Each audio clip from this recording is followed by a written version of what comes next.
But I think it's time that, unless you're new to this, people with codependency who are still in this needing the borderline, wanting the borderline, I still love that person.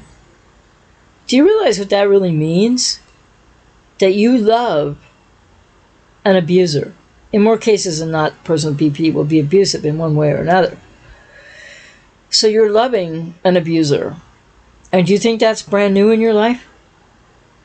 For most people with codependency, because there was some intermittent reinforcement to abuse in your childhood.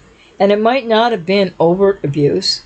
It might not have even been a malicious form of abuse.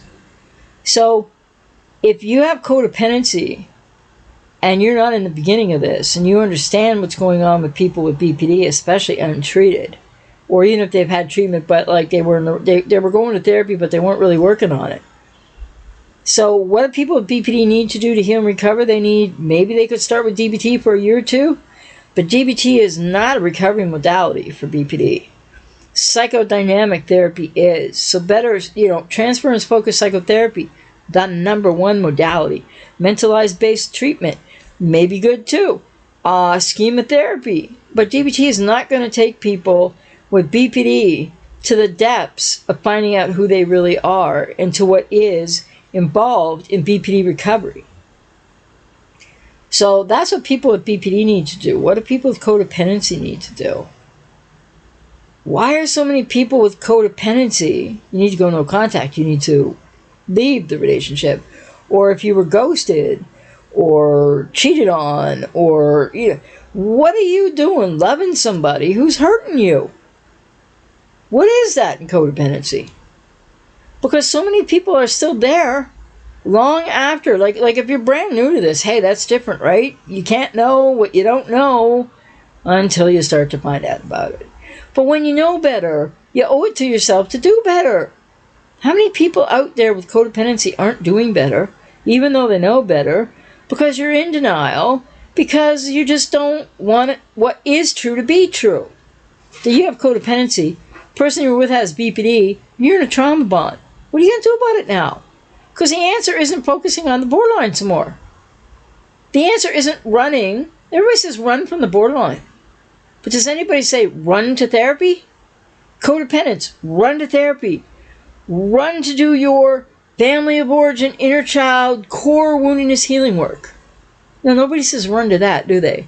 Just run from the borderline. But where are you going to run to? The next one?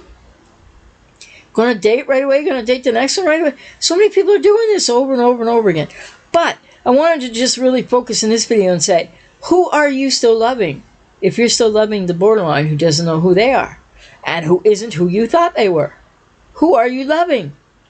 And by the way, how are you loving? Because except for what happened in your childhood, which you may not have any clue of right now because people repress this stuff. So, whatever happened in your childhood taught you in one way or another, some degree or other, some iteration or other. It's not the same for everybody with codependency. But it taught you that you had to pursue for love. That you had to do something, achieve something for like a crumb of attention. Or there was intermittent reinforcement. And this can happen because of circumstances with parents. Maybe it's you have a cluster B parent. Maybe you have a really codependent parent, really cluster B parent, two cluster B parents.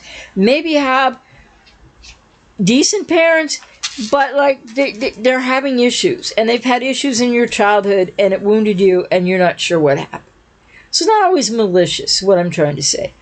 But so, are you focusing on that yet? Are you getting into your own healing and recovery journey in therapy, which is the only way to do it?